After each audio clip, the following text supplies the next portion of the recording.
Hey guys, today we're taking a look at my Laval deck. Now, usually there's two different builds that people tend to do with this deck. The most common build is based around summoning out Quasar and just bringing out a lot of powerful synchros to really just blow over your opponent, go for OTKs, and just go for real crazy field situations.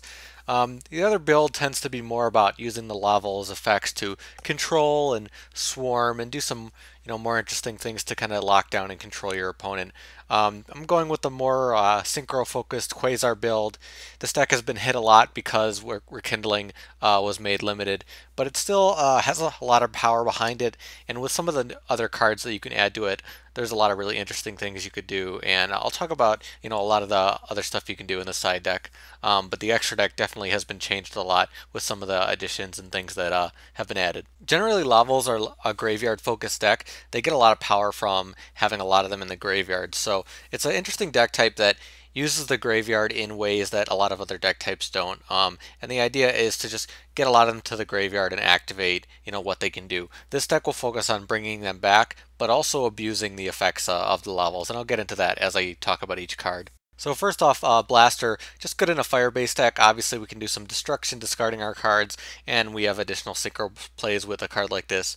2 Boost Warrior, really important for this deck for summoning Quasar, which I will talk about a little bit. Gives you a free special summon when you have tuners also, so you can make a lot of really interesting plays with that. And then Gorz, where you have very limited back row, so I thought I would put in Gorz. Gorz gives some additional power, some recovery power, some additional synchro power, because it's a level 7 along with Blaster, so we can do some additional plays with that, which I really like. And then we have 3 Lavalval cannons, so not as important for the deck, but it does give us some additional power to bring back banished Lavals, so we can make some more synchro plays, which is nice. I like having this card in here. We can also make 4-star XYZs if we want with a card like this.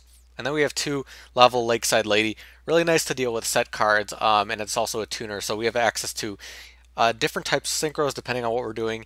And as this gets into the graveyard, we'll also be able to blow up our opponent's back row before we do the crazy synchro plays, which is really powerful. And then 2 Cannoneer. Cannoneer is very important because he's at 200 defense, so we get benefits from Rekindling. Allows us to make additional plays, allows us to get rid of our Lavalval cards, and at 1700 attack, he's not bad at all. And then we have 2 Lavalval Millers, just sending what we need to the graveyard, which is very, very important for this deck.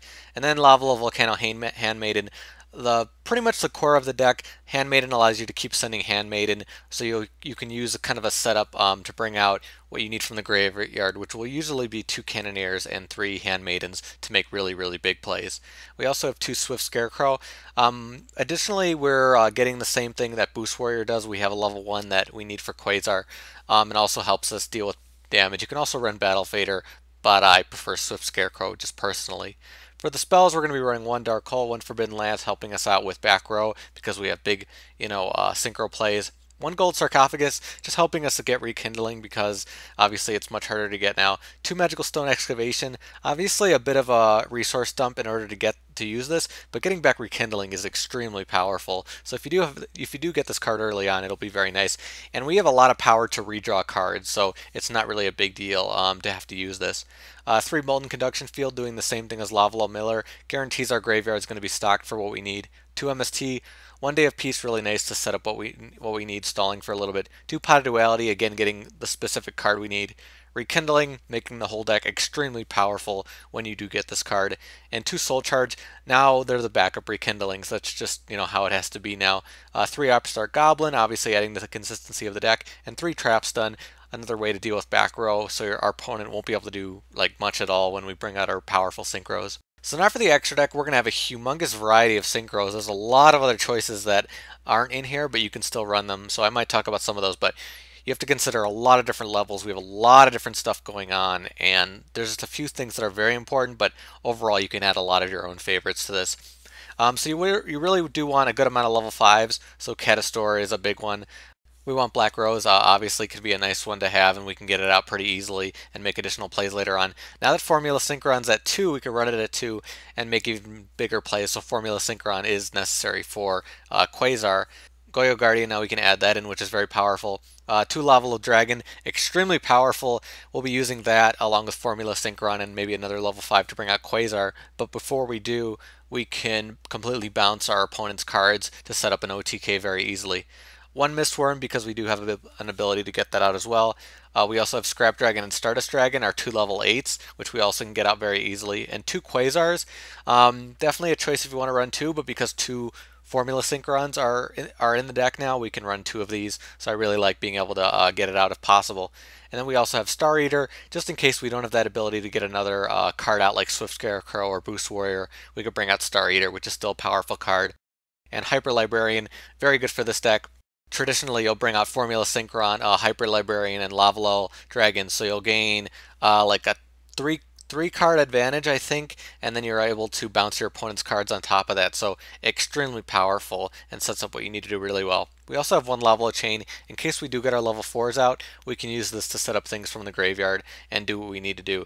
It's important to remember that Lavalval Dragon is setting our Lavals back to the deck, so we can reuse what we're doing here and just kind of make it kind of a cycle and really annoy our opponent. Even if they do deal with our Synchros, we'll have ways to get them back out. So now for the side deck, if you haven't seen a video of mine before, in the side deck I kind of just talk about recommended cards that are also interesting for this deck or could be useful. I'll try to go through this quickly because there's not too much to say, but there's a lot of variety you could choose to run if you want. You can add in more draw power cards, Cardcar D, Max C.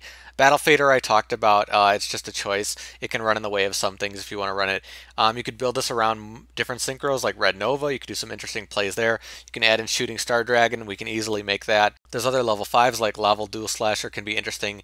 We don't have a lot of room for XYZs, but if you do want to run those important ones, think about Silent Honor. We do have a lot of 7-star power and 5-star power, so you can run Big Eye or a 5-star XYZ or something. Slacker Magician is also a choice that some people do run in this deck because we can get out a lot of level 1s, just not what I decided to go with. Dark World Dealing is another way to get what you need. Foolish Burial is just too slow compared to what we already have to send our cards to the graveyard. It's not necessary at all.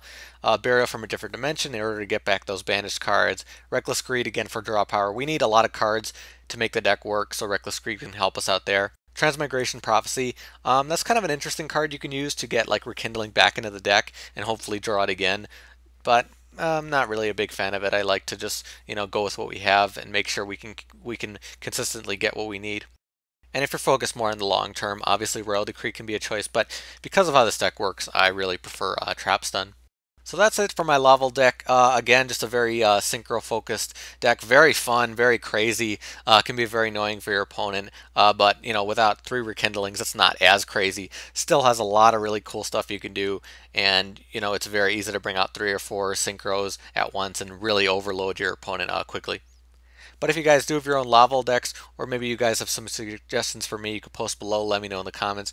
Maybe there's some cards I didn't think about. There's probably some I didn't mention that I've seen around because there's a lot of different things you could do. But just, let me know in the suggestions and I'll see about adding that to my deck. But that's about it for me. Thank you guys for watching. I'll see you later.